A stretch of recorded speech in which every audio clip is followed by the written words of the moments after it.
Hey, y'all, this is Obi, and I'm the Peachtree City Library storytelling dog. Glad to have you with me today.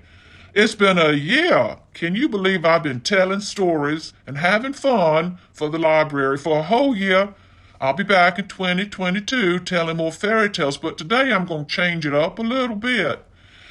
We missed Mutt Day on December 2nd, so I wanted to make sure that it gets its recognition. Now, I love cats and kitties and other animals too, but since I'm a dog, I wanted to make sure that dogs got recognized on Mutt Day. And although we're behind a little bit when this video comes out, I just want to make sure you really appreciated this essay my mama wrote for the Fayette News, and it really is a poem, so I'm changing it up a little bit today, but we'll be back next year with fairy tales. The name of this poem is The Night Before Christmas, and this is her column. There are real holidays for dogs, although National Mutt Day has passed for this year, December 2nd.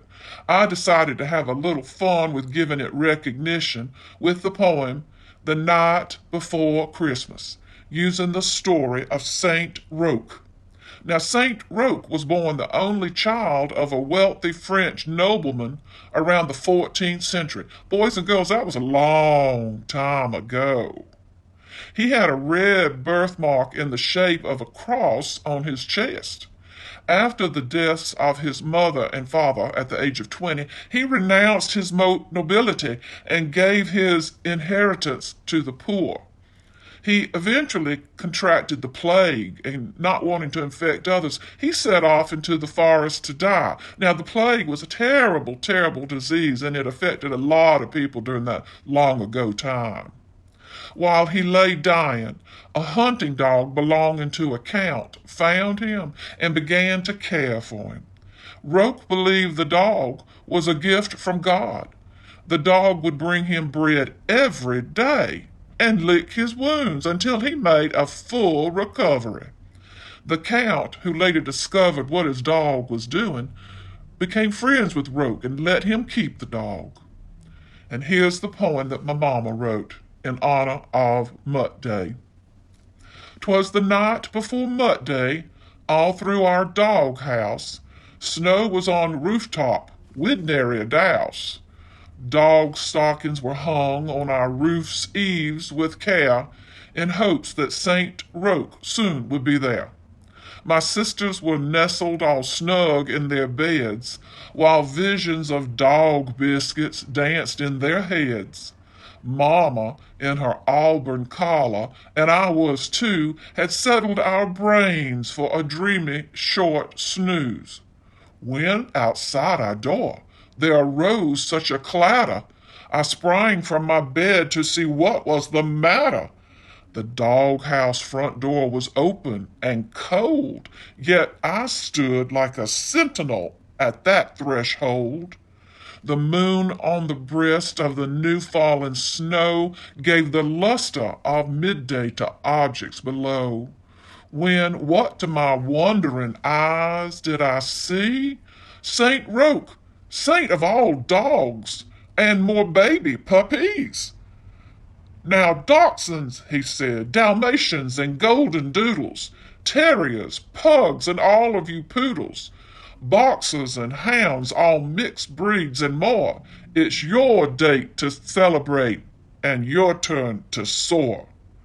St. Roch's story is one to behold, since representing all dogs, it's one to enfold and pass on to all breeds and mutts alike to tell of his heart and his courage that night. This might be the story of how dogs became man's best friend, or at least some could claim.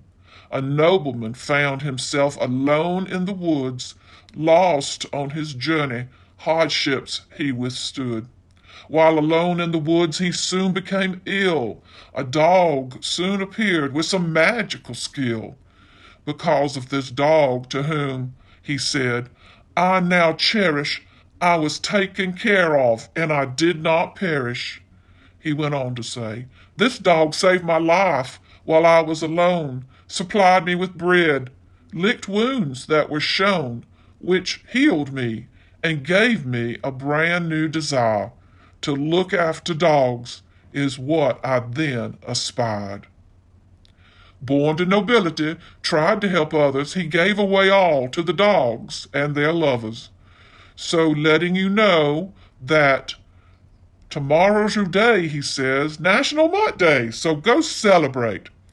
And with that pronouncement, he sped fast away.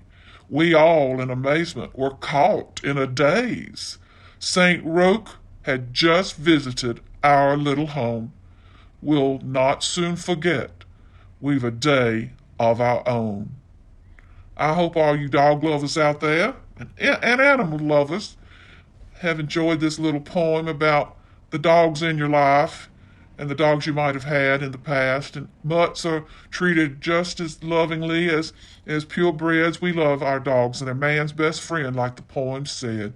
And I want to wish you all happy holidays, and I will see you in 2022 with some new fairy tales coming up and new costumes my mama bought for me.